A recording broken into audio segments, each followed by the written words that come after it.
Hey everybody, I'm Jamie Poisson.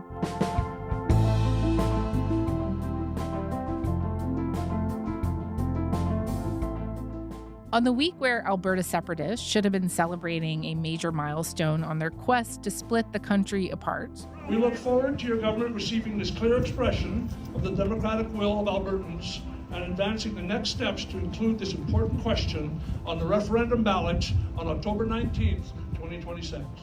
some of them are instead facing a police investigation and the anger of people across the political spectrum after posting online the names, addresses, and phone numbers of all eligible voters in the province during a political recruitment gambit that could undermine their whole mission. Jason Markusoff covers Alberta politics for the CBC. He's going to talk us through what this all means for the future of Alberta's independence movement.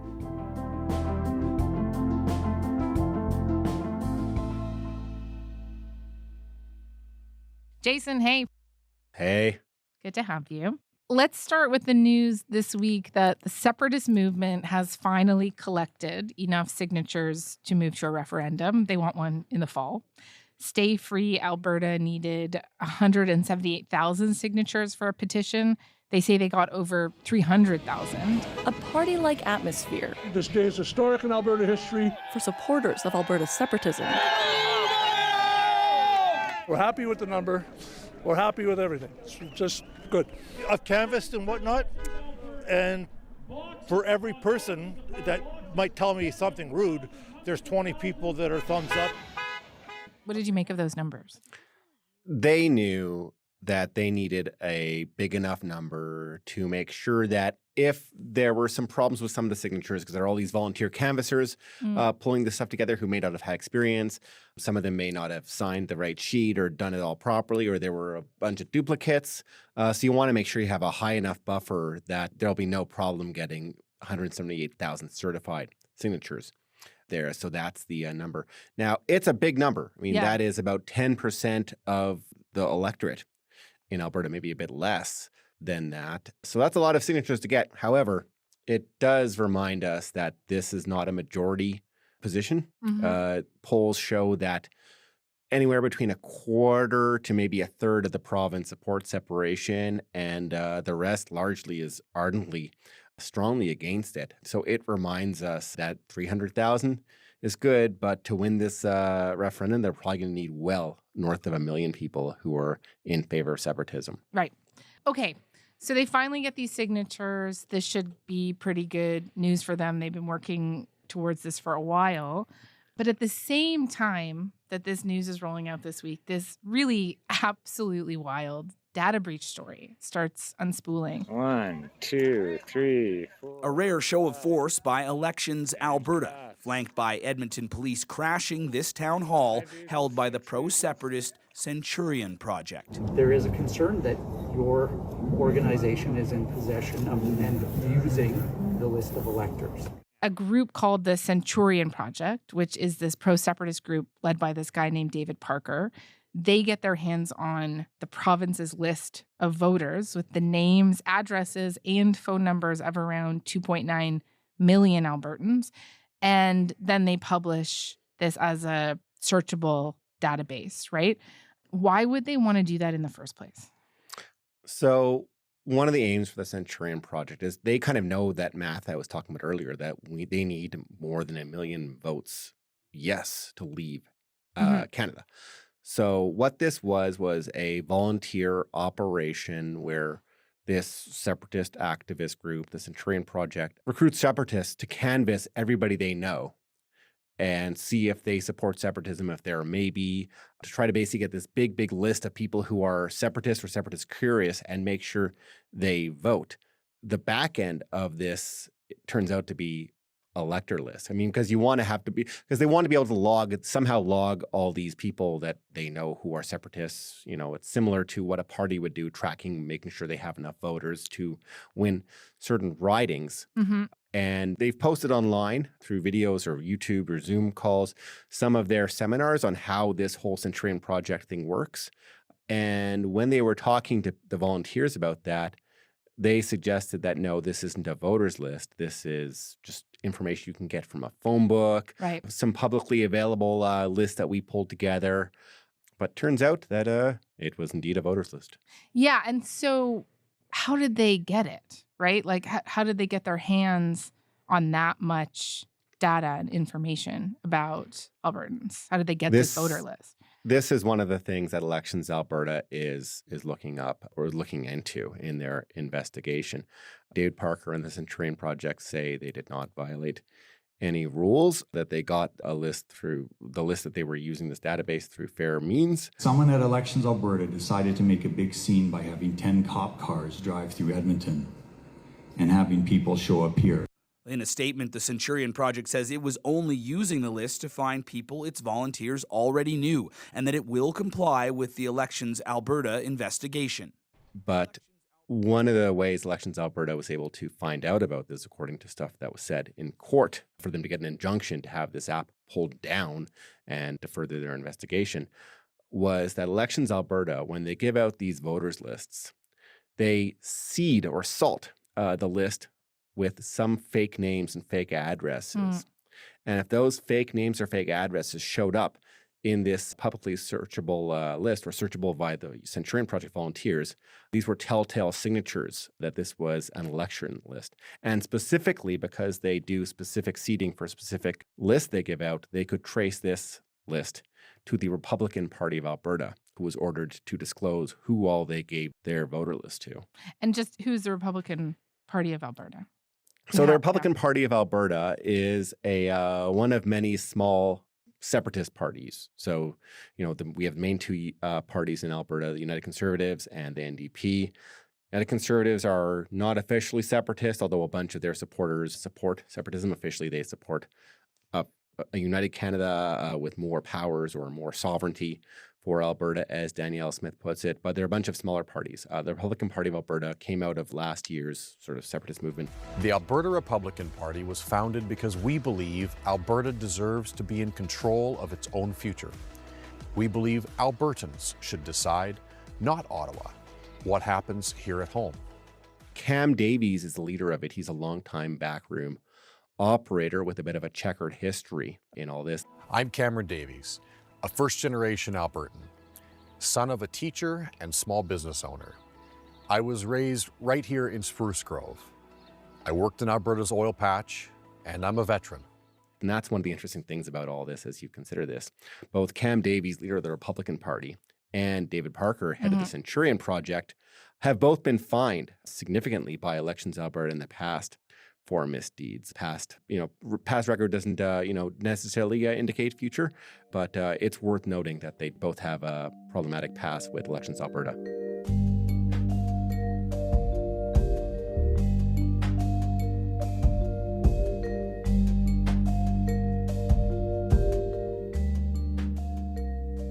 So just to be clear here, for people who maybe are just trying to get up to speed on this story, the allegations here are that this voter list with 3 million people was given to the Republican Party, and they got that information legally, and that they allegedly gave it then to the Centurion Project that just posted it online, and now people are absolutely furious that their home address is like just out there for, stalkers or foreign actors or really anybody to look up.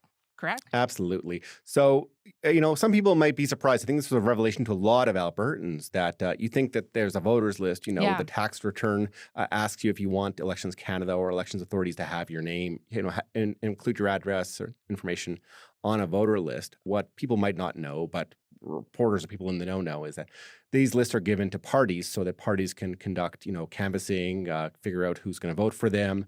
But there are a lot of strict guidelines and rules about how you can give it to. You cannot give it to a third party. You certainly can't sell it to anybody, but there are safeguards around it. And the reason why is one of the reasons that people are really freaking out over this, because a list of all the voters in Alberta includes the list of judges, politicians, prosecutors, doctors, victims of domestic violence. And there we're seeing a lot of concern because victims of domestic violence, of course, often women, are, want to get away from their assailants, their pursuers. And, to have their list on a publicly available document or database that anybody anybody who said they were a volunteer for the Centurion Project wants to do. Well, some of them, and we're hearing some more stories of this, are saying they want to move now to make sure that nobody can find their address. Right. So this is a big public trust breach, massive privacy breach, perhaps the biggest ever in Alberta. I saw people talking about how it might be the largest or one of the largest in the country. That former Premier Jason Kenney is talking about how his own personal data has been shared, and he has, been consulting lawyers. I understand my personal information, including my home address, was shared publicly on a screen at a recent Alberta separatist event, Kenney wrote Tuesday on social media. Over the past few years, I have received no shortage of threats, so it is disturbing that my personal information is now broadly available. The RCMP is investigating this now, and just worth maybe us talking about is that Elections Alberta is also in the hot seat here too, because they were apparently warned of this data breach weeks ago and said that there was no compelling reason to investigate. And just explain that to me. Yeah, this is a lot of people are under scrutiny for this, including the Elections Authority that's supposed to be investigating this, and the lead safeguard of our democratic processes and privacy on this one. So it was April 30th, about a week ago, that this injunction came down, taking this Centurion Project's app with all this list offline and demanding that they come clean on how they got that list and the sourcing.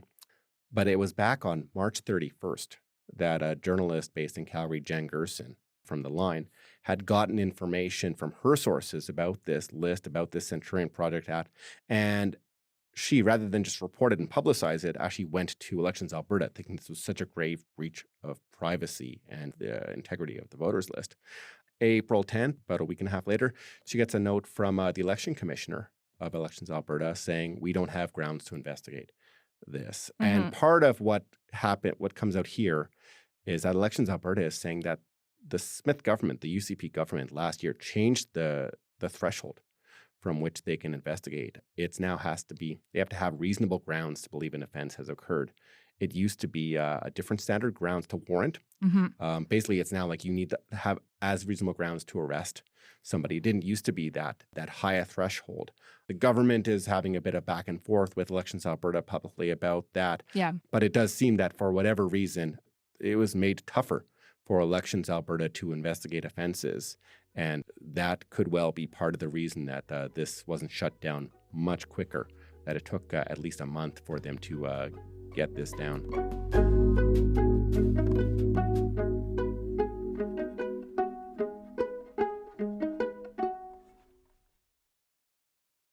While we're on the question of who knew what, when, and what they did or didn't do about it, the story got even crazier this week, really, when screen grabs of this online meeting the Centurion Project held last month got released. And they show the group in this online meeting showing how they have all this personal info. And at one point, they apparently do show the personal info of former Premier Jason Kenney. And the important part here is that the screen grabs show a member of Danielle Smith's UCP government was in attendance at this meeting and talked to me about the outrage and criticism that has been unleashed toward the government since those screen grabs come out, because the implication there is that people high up in her government knew a while ago what the Centurion Project had. Yeah, or at least they could have known. Yes, that's the allegation. There was a caucus aide for the United Conservatives on this list, and this is common among political groups. They'll have a caucus staffer, an aide, who attends different public meetings just to see what different groups are up to. The NDP has their guy who traipses the countryside, and I see him at all these different events. The UCP apparently do as well. So the allegation is that you guys saw this stuff. You saw somebody flashing Jason Kenney's private home address on a screen. You should have known that this was not at all kosher. Certainly the NDP, once they found out about this, went quickly to the RCMP. They say they went to the RCMP back on April 17th, in the middle of the month, weeks before this thing got shut down. Did the Premier know her staff were at that meeting? No, Mr. Speaker. The person in question is a caucus staff member who does opposition research. The Premier's staff member sat through a meeting where her friend David Parker gleefully shared Jason Kenney's information, and her staff didn't tell anybody. It's just business as usual for this government. There was no way for him to know that this data was illegal. That was not disclosed in the call. You know, it could be, and this is just me speculating, that the aide, might have been looking for something else, didn't really twig to the fact that this would not be the sort of information you get from any basic publicly accessible database that you buy or that you find in the phone book. That is a possibility. The UCP, Danielle Smith, the Premier, is saying the NDP should have talked to us about that, should have come clean with the government and alerted us to it. But, it's clear that they had a chance to know. They had people on the inside of this meeting who could have told them, but for whatever reason, they didn't twig to this this fact. It seems like the reality is there are a lot of drop balls, potentially, and that this could have been shut down a lot sooner, and it was allowed to be up for at least a month. Yeah. This private for anybody to copy, et cetera, et cetera. I know the staffers are saying that they did think that it was obtained legally. It is a bit ironic, I think, that on the week that the separatists get the signatures, this data breach story blows up, because people are now questioning whether Elections Alberta has lost the trust of the public to run a credible referendum on separatism, right? And just flesh out that argument for me a bit more, that this could undermine a vote on separatism. How? Well, I think certainly among separatists and a lot of their own activists, there is deep-seated mistrust of institutions to start with. Certainly, they don't trust public. A lot of people don't come out of not trusting public health during the COVID. Don't trust authorities that have tried to are investigating certain separatists in this. And on the other side, you have a lot of people alleging that this big referendum petition came in. Who's to say that some of these lists weren't just, these names on the petitions weren't just copied off of this questionably produced list? Mm-hmm. The Elections Alberta, as they reviewed the signatures potentially in coming weeks of this referendum to see if it can be verified, will be looking for some of these seeded names, these salted names that they put in the Republican Party list. And if some of those names are proven to be fake, then who knows what this is. But there are certainly people out there who think that this whole process is illegitimate and are certainly tarring all separatists with the brush that they've been involved in this massive privacy breach. How are the separatists responding to all of this? I know the movement itself isn't a monolith. Some people out there see that this is a witch hunt, but, the main groups, the Stay Free Alberta, Mitch Sylvester, the leader of it, they're trying to distinguish different separatist groups from different separatist groups. And there's a lot of overlap. Mitch Sylvester and David Parker were both together big wigs in Take Back Alberta, this activist group that helped push out Danielle Smith and install a lot of supporters of theirs and activists within the United Conservative Party board. But, it's not clear that there's some overlap between Stay Free Alberta and the Centurion Project, but it's not a full overlap. Like, we can't fairly say that the separatists behind the petition were behind this data breach. Yeah. There are different groups. This is a kind of a big mass collective by a bunch of conservative advocates and activists to separate. Some of them are trying to say, we have nothing to do with this one. Yeah. There's a criticizing. This has made us look bad in the public because people are all tarring us with the same brush. So there is some of that old circular firing squad situation here. But then again, a lot of the separatists are saying this is overblown. This is a witch hunt, and this is something by the deep state or the RCMP or Elections Alberta trying to undermine our cause and our efforts.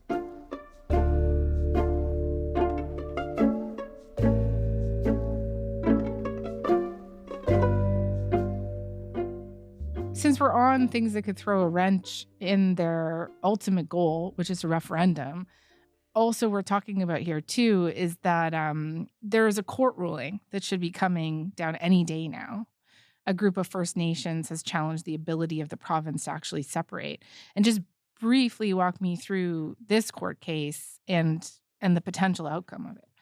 You're absolutely right. This court challenge could stop the whole referendum and separatist movement dead in its tracks. It might even, stop multiple separatist movements in its tracks effectively, because the argument from First Nations is that a province has no right to schedule a referendum to break away from Canada because... Well, our treaties were signed with the Crown, British Crown, and the responsibility was passed on to Canada to uphold that obligation. And that can't be unilaterally passed across. The First Nations signed treaties, numbered treaties in the West, and some of those overlap with different provinces. Some of them have bits of Saskatchewan, BC, and Alberta and Northwest Territories in them. And if you sever Alberta from that treaty, you are breaking the treaty if you sever it from Canada. So basically, their argument is that you cannot separate, which would be a challenge to past court precedent, past the 30-some year, nearly 30-year-old Supreme Court reference on separatism. But so much has changed in the last 30 years in First Nations law that things may have progressed to the point where a judge can say you cannot separate, potentially because it would break treaties unless you first consult with First Nations. This could stop this citizens' initiative in its past and could stop potentially all efforts to secede. I mean, Quebec, right? It could have implications for even Quebec. We're watching it really closely, and it should be coming. It should be coming any day. If the judge does say that this question can't go to a referendum, when you say dead in its tracks, like we really mean that, or are there other avenues for the movement to try to obtain their goals? So, a lot's going to depend on what the ruling is and how it looks and what happens after that. Stay Free Alberta and the separatist groups that have had this or behind the petition are also saying, even if the court stops us, our plan B is we're going to appeal directly to Danielle Smith, the premier, to authorize a referendum anyway, because, you can get a referendum to separate by citizens' initiative, by this petition drive in Alberta, or the premier can just call it themselves. Of course, that's how they did in Quebec, that the premier was, the premier in 80 and 95 was a Parti Québécois separatist. They organized this themselves. So Danielle Smith could do that. I mean, there are already some referendum questions on immigration and constitutional reform that Danielle Smith has scheduled on October 19th of this year. And the separatist referendum could just be added to that. But here's the thing. If a judge says you can't separate or hold this referendum, because it violates that, the First Nations could come and challenge the exact same way a Danielle Smith-initiated referendum and have the same outcome. So this ruling could not only quash the separatist Plan A, but also their Plan B. Yeah. Is this something, though, that a premier could use the notwithstanding clause on? That's a really good question, and the answer is no, because the duty to consult First Nations in the Constitution is not subject to the notwithstanding clause. If the ruling decides that that's not, lets this pass, we're almost certain to get a referendum on October 19th for Alberta to separate from Canada, and that is huge.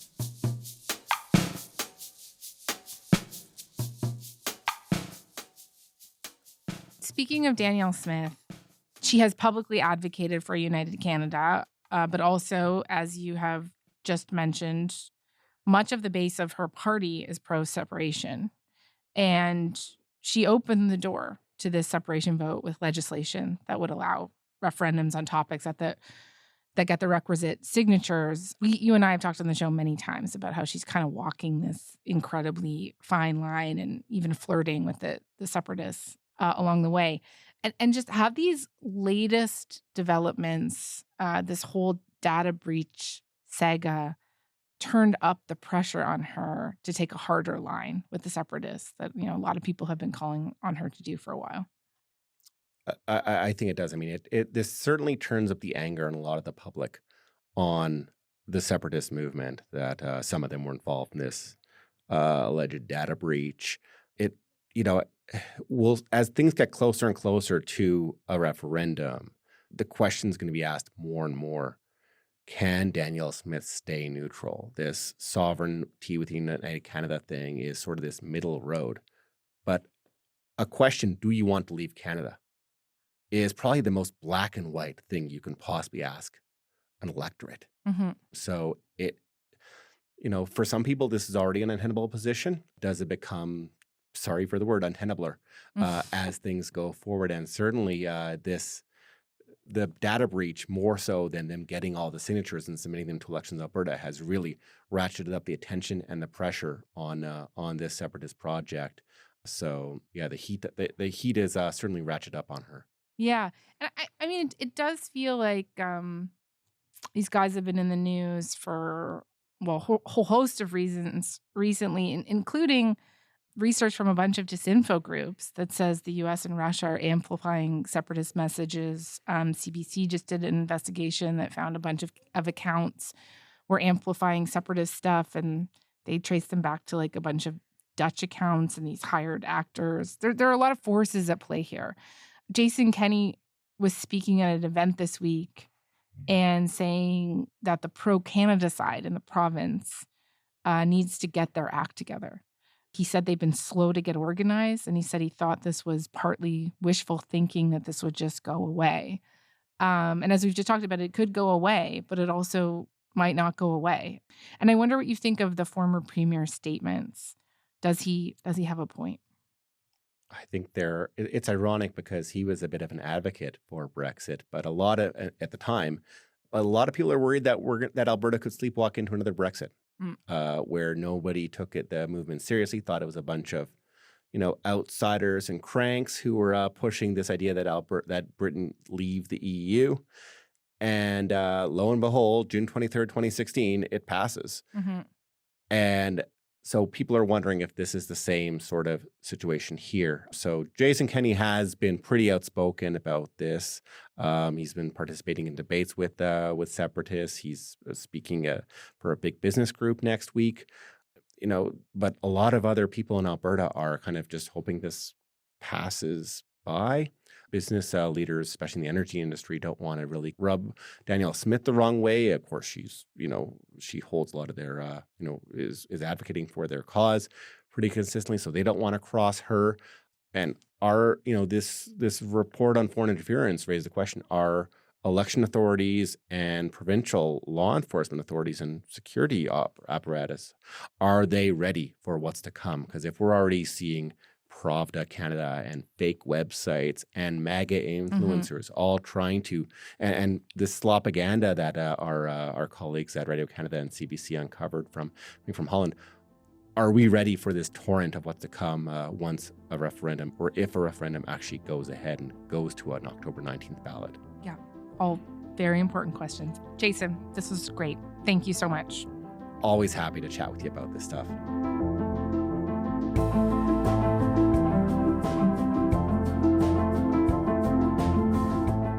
All right, so before we go today, after I spoke with Jason, Elections Alberta told CBC News that more than 500 people who access the database with millions of Alberta voters' personal information have been issued cease and desist letters.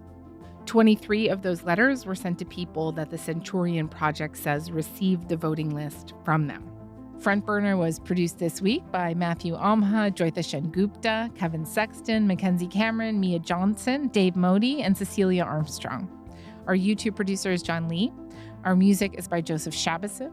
Our senior producers are Imogen Burchard and Elaine Chow. Our executive producer is Nick McCabe-Locos, and I'm Jamie Poisson. Thanks so much for listening.